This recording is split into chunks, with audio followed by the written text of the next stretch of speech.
What's going on, Adventure Nation? We're not big on the Q&A videos, but we thought we'd put one out there, our style, in a segment that we're gonna call Q&A Done Our Way.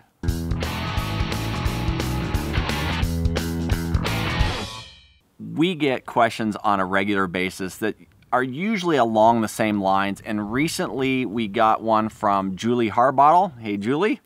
And it was basically something to the effect of, why did we choose a motorhome over a fifth wheel and or a travel trailer? And that's a great question, and I really think it depends on your travel style and or your style of living. Yeah, there was different reasons why we chose these specific ones. Let's talk about that. Let's go do it. So I think a lot of stuff depends on your type of traveling. Our type of traveling or living in the RV is we're moving so much from point A to point B, and sometimes to get there, we don't really spend nights in campgrounds. We spend nights in Walmart, so we spend nights in rest stops, stuff like that. So you'll be able to park and just have your house accessible, be able to make dinner, be able to access your bed, be able to access the bathroom too. There's some RVs or trailers or fifth wheelers, you cannot even access the bathroom if it's close up. So I think a lot of that has to do with your kind of traveling. That's why we chose a Class A. Now, if you're going campground to campground, RV park to RV park, or wherever it is to wherever it is, and your main thing is stop, set up for weeks, months, a year at a time, whatever that may be, then the better choice, we think, would be maybe to do a travel trailer and or a fifth wheel, because when you're stopped, they allow you a lot more space once everything is open. The slides are out and everything is set up. A fifth wheel is crazy amount of space. I'm always impressed. Every time we go to RV shows or stuff like that, I'm impressed of how much room do they have. Like how it really can fit a big family fifth wheel. It's like in a Class A, not so much. So it's all based on your family and your needs. Also, depends on your needs in storage. The Class A has a basement, so it has all the doors where you can put tools, you can put, like we have a composting toilet, so we can put the coconut cord, we can put the chairs, tables, I mean all that stuff that we need. On the other side of the RV, we have golf clubs, we have our yoga mats, we have like our entertainment needs. That if we have yoga mats. Yes, we had one. There is a lot more storage down underneath, I think, in a Class A than you might find in a trailer or a fifth wheel. You have to probably put that in the back of your truck. And that's not that much storage for us, at least. Okay, so the next thing we want to talk about is size matters. Yes, size matters. Even though they say it doesn't matter, it matters. So guys, whether they tell you it matters or not, it matters. We're talking about RVs, people, RVs. Here's the thing. At the beginning, we were like, oh, we need the biggest thing ever to replace a house. Then we're like, no, we need to drive something we can handle. And we have right now 34 foot that I think we can handle very well. When I say we, I mean him. He's the one that drives, not me. But I heard somebody saying, go as small as you can, and still be comfortable. And I totally agree with that. And we have debated about going even smaller in our rig, maybe in the future. But so far, we have not had any issues with our size. No, we actually ran into some things though where we could not go into a certain park, or we couldn't stay a certain length of time in a park, or we couldn't drive down a certain road in Mesa Verde Park. So that's why your rig really has to either have some kind of tow vehicle with it or something, what we ran into. We got back into fitting your needs. So if you're doing all your touristing in your rig and you need to get to these places, having something smaller like in Mesa Verde, yes, you need a smaller rig. You need a 24, 25 footer. That's one of the reasons that we decided, or at least I kind of got myself convinced, that we needed to have a tow vehicle. I really didn't want to do a tow vehicle. I wanted to have just the RV and that's it. But the tow vehicle opens up all kinds of other avenues for exploration like we're doing today. And once you have a tow vehicle, at that point, you really don't need a very specific size of RV, because you can just leave your RV somewhere else, and even if it's a parking lot or something like that, and just get your tow vehicle or the truck, right? If you're towing an actual trailer, and just go and drive to your destination, to wherever it is that you're exploring. But if you get a rig that is just too big, whether it be an RV plus tow car or a truck plus fifth wheel, you're really limiting yourself on places that you can visit, places that you can stay, and places that you're able to get in and around when you get into some of the bigger cities or even small towns. Here's the thing, when you have something too long and still having a tow vehicle, very hard to handle. So to get small towns, hard to handle. Getting into spaces. Getting fuel. Getting fuel, oh my God. Getting into spaces too. Like where we are right now in the park, spaces are so tight because the trees are so closed off. That's something too long and the roads are so narrow. You really have to be an expert handling something that long. That sounded wrong.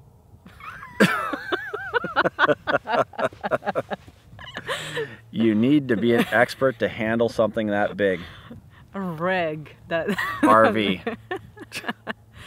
Okay. One of the last things we wanted to address when it comes to size and lifestyle is a toy hauler. I know a lot of you guys are, why don't you get a toy hauler and why aren't you having a Harley with you? Right now, that's not our choice for the style of living that we want to do. A toy hauler adds a whole lot of length to your Class A. Most Class A toy haulers are going to be 36, 37, even 40 feet long, which again doesn't allow us many options when it comes to where we want to go with it. The other thing is that if we use it for an office space and things like that, it's just an excuse to carry more junk, which again is something that we wouldn't want to do. And the last thing about it is, if it was weekend stuff and we were doing week trips and things like that, no problem. But when you're carrying those kind of toys with you, your ATV and you're using motorcycles and that kind of stuff, and then you put them away in the toy hauler, you're gonna get a gas and rubber smell in there. And as much as I love the smell of gas and rubber, not in my home. So that's it as far as toy haulers go. Okay, so let's address the financial aspect of the RV, or how much to spend on an RV. We get asked that question, and it's kind of a tough one. We don't know what your preferences are. We will tell you what. Do not overspend. It's very easy to go to these RV shows and just see beautiful RVs out there, brand new, and salespeople, right, telling you, oh, you can afford it, they're so cheap.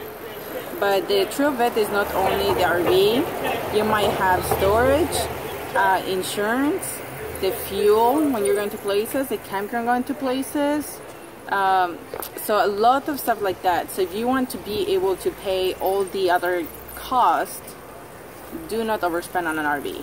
Yeah, I think people forget that there are other maintenance costs because you are driving a home, and the fuel costs can get up there. Now, especially if it's a leisure coach. Like if it's a leisure coach and you're going to be using this thing 2 to 3 weeks a year, spending a lot of money on it is pretty insane.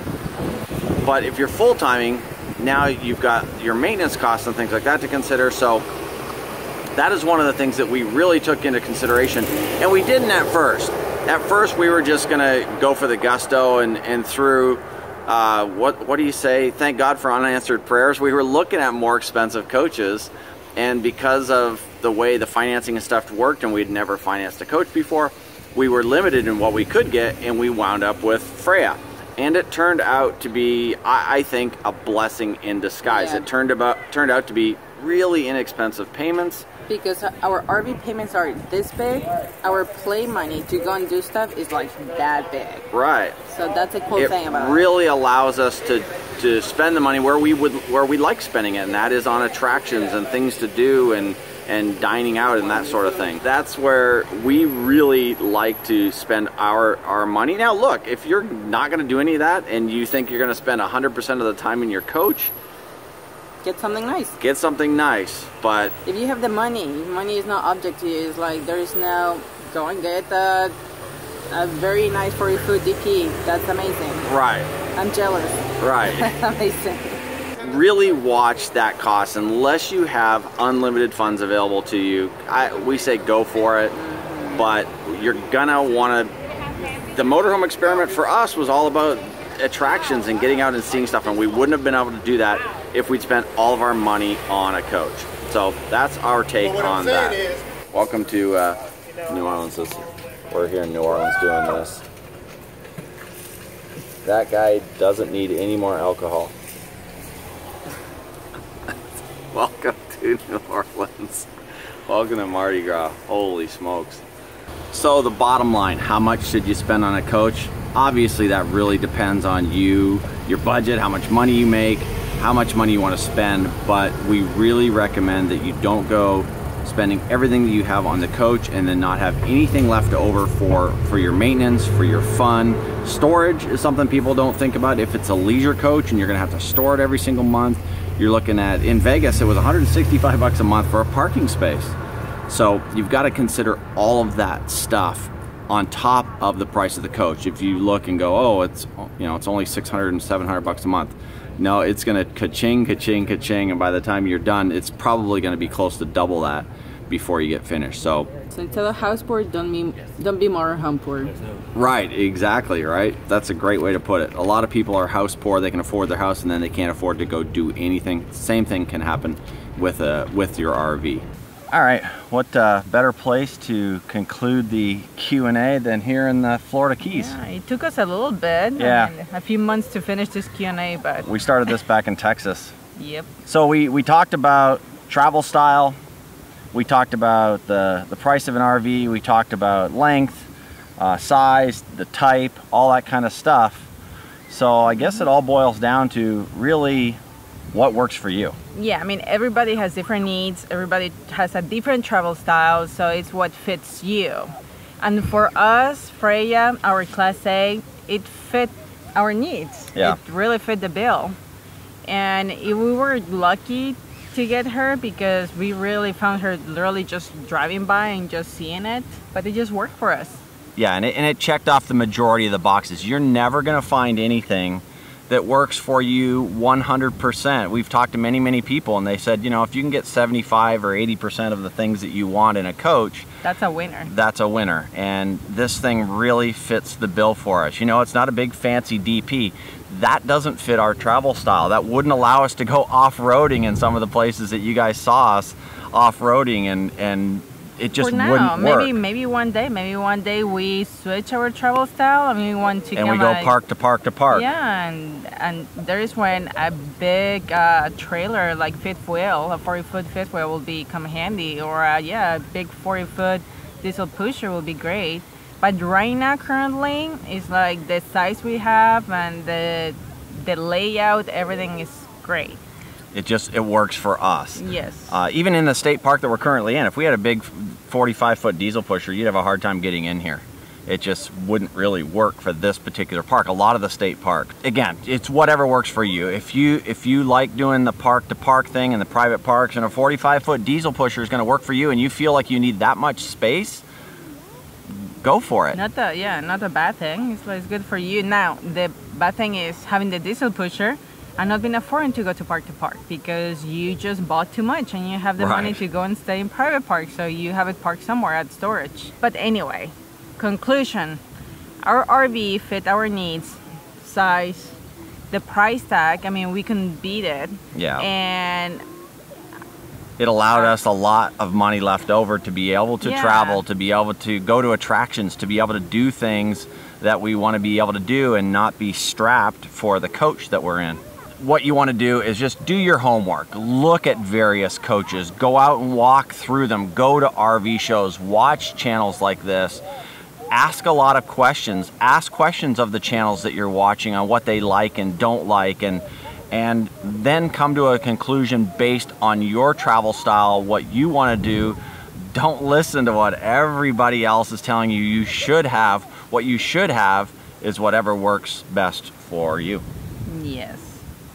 Okay, the one little piece of advice we will give you is, like, if you have a budget, let's say between 50 and 70, and that's your budget, just look at rigs between 50 and 70, because if you start looking at, oh, look at this, 100, it's 120, one, they're always gonna make the payment so you can afford it, and two, you're gonna love that one. It's like going to a model home, like it's like a new build, and you see how the awesome decoration is, and then you're trying to go and buy something that it's already older. It's never gonna look the same. So if your budget is between a range, go and look within that range so you don't get disappointed. Yeah, the more expensive stuff always looks nicer. We do that every time we go to an RV show. We think, man, we should have one of these big, shiny, fancy things, but again, doesn't work within our budget. And budget's a huge part of it. Budget's a huge part of it, and I think. for example, we have been looking because our budget even allows us to have something more fancier or bigger or something like that.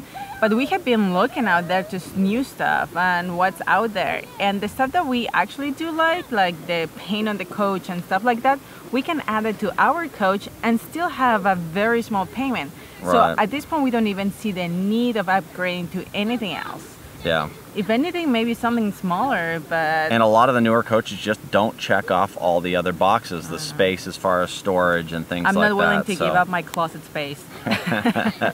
So that's our Q&A on your type of coach, style, travel, cost, space, size, length, all that kind of stuff. Yes. We hope that that answered some questions for you, and we hope it also opened up a whole new line of questions that you might want to ask. So feel free to comment in the video below. Tell us how crazy we are, or if you have any more questions. If you have any more questions, absolutely. And we'll try to answer those as best as we possibly can.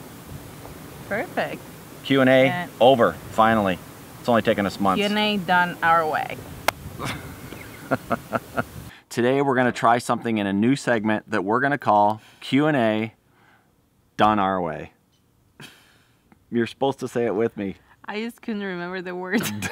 Done our way. Okay, ready? Done our way. Okay. Q&A done our way. That was awful. That's just horrible. That was awful. You want to do it again? Retake. You want to do that again? Yeah. Okay. Q&A done our way. That's just so awful. So corny. It